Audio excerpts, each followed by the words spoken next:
Like with every videos I talk about, again, I want to talk about the facts and figures. I've worked with clients with over 150, 200 properties and management investments. Today I want to talk about building wealth with short-term rental investing. Now guys, if you're new to this channel, my name is Piers from GrowYourBnb.com.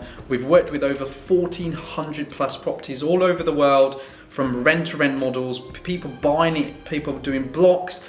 I can give you pretty much every single scenario right now in the world right now for short-term rental. And today's video, I just want to give you some facts, figures, share you some knowledge, and I hope you understand why investing in short-term rental can be a generation wealth. So in this first part of the video, I really want to cover three things, right, which I've seen myself throughout the journey in the industry. I've seen my large clients doing it.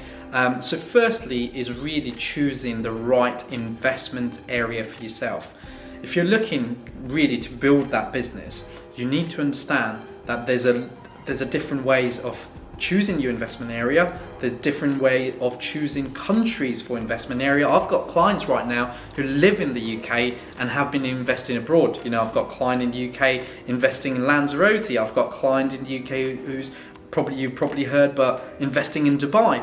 We've been contacted by clients in Dubai or potential clients in Dubai right now who are scaling their business. So it's very, very important right now is to understand the location and the investment area that you guys want to invest in. As always, following up to what I said, you know, there's local investing, which is where you live or what country you live. And the other one is the out of state, out of country investing, where you obviously need to understand about the whole business model, the whole licensing, right? We're working with clients in Dubai, completely different legals, but once the legal's sorted, it's very much easy to find properties. Whereas in the UK right now, not as bad on legals, but finding properties or purchasing properties to be confident to be used as a short-term rental can be an issue. So knowing that together mix is very, very important. And the last thing I've found with successful entrepreneurs, right, in general, is that investing timeline. If you're looking to build that in, you know, the generation wealth that we're talking about right now, is you need to make sure you have a clear direction or at least a plan that's going to take you ahead into that investment timeline. The way you want to invest, the way you want to acquire units, and the way you want to scale your business. As you know, it's a business, right? So think about how do you go about achieving this? Now, there's so much as a business that I like to share, but again, in this video, I want to make sure it's compact, easy, and I'm trying to give you those little facts that's going to make you think differently. So the three things I really talk about normally when people ask me how do, you know, some of your clients sitting on 150 plus property manage this, and the three things I've really taken on board from those clients. The first one is really talking about understanding your cash flow and understanding your capital appreciation on some of those property. Now let's talk about cash flow. Cash flow is probably the most important thing in your business right now, especially if you're a new operator. A lot of time, I've again done a video behind it on cash flow. A lot of people don't understand what cash flow is, especially in short-term rental business, right? Capital appreciation, as you know, property market goes up and down. Understanding that long-term investment while you're building the cash flow side of your short-term rental business, which by the way, if you're buying a property and you turn it into a normal home, family home or normal let, you're not going to achieve the same result that you would on a short-term rental property. Secondly, competition and your market availability, right? So again, bigger scale clients, one thing I've realized was they really understand the competition. They really know when they're getting into those investment area, they know exactly why they're getting it, what competition do they already have, but also understanding why it would work for them and not anyone else. Or even if, because remember, at the end of the day, you go and invest in a block, or I know a client who's got a block of 35 in a certain location, all of a sudden there's going to be another person who's going to come with another small block or even bigger. How do you go about understanding the market availability? Is that going to be enough for another competition to come on board and still deliver what you're going to deliver and achieve? These are the little things that, again, on a scale that we're talking about right now, building that generation wealth, you need to understand little details like this will always challenge you, but having that right tools in place and understanding is going to take you a long way.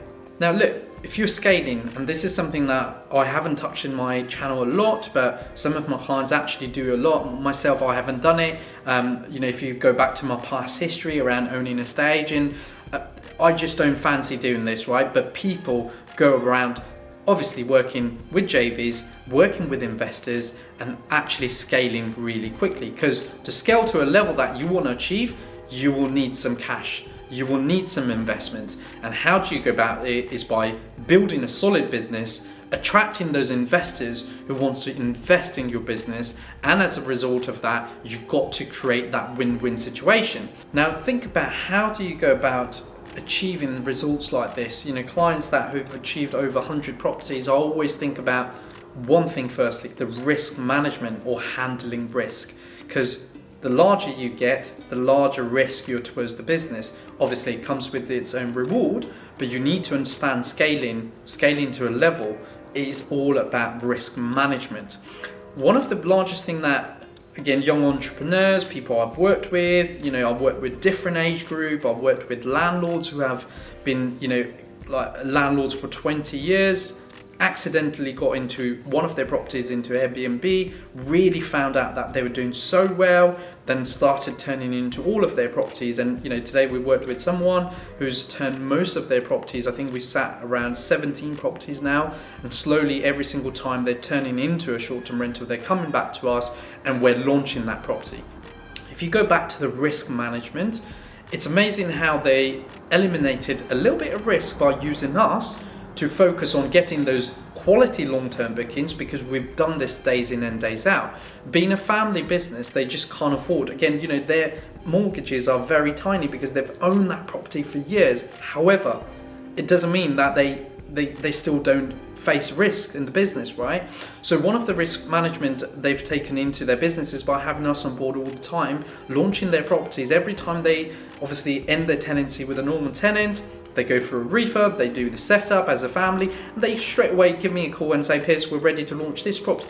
What a beautiful way to launch and risk elimination, because at the end of the day, we do this days in, days out. We know exactly where the market's heading, and we know exactly what property attracts what kind of client. So again, very important part of your business. And the last thing, again, I've done many videos on this regarding the pros and the cons of short-term rental business. If you're looking to really create a generation wealth, this business is not only going to be there for you for a few months, not only there for a year, not even just there for a few years. You've got to think about the longevity of the business, the years to come. One of the things I'm proud about, and I share this on my social all the time, is I don't do sourcing, right? Apart from my team, actually, I've done a video on how my team finds properties for myself. I find so many deals throughout the week and months using my team. However, we don't source any properties purely because what we enjoy doing the best is growing your BNB, and that's what we've done days in, days out. I get asked a lot of time, people going, Piers, you're leaving money on the table, but actually I'm okay with that because we've got one service that we provide, which is what we're best at, and that's why we deliver insane results for our client. So guys, firstly, thank you so much for watching this kind of overview video around it. I am very much happy that I get to share my experience through my channel, working with different clients all over the world, clients with loads of property, clients from UK investing abroad, clients with over 150 properties, landlords who's been, historically just doing normal ASTs. Today they're turning their properties into holiday lets, service accommodation, short-term rental, however you want to call it. But one thing is true, that you need to start thinking longevity of the business. And hopefully this video today will give you an idea on why and how. Thank you so much for watching another Grow Your BNB video. I'd love you to do me a favor. Just please make sure you hit that subscribe button, because I know most of you people who are watching my video are not subscribed, and I'd love you to hit that subscribe button. Please make sure you hit like, and I'll be back with another video soon.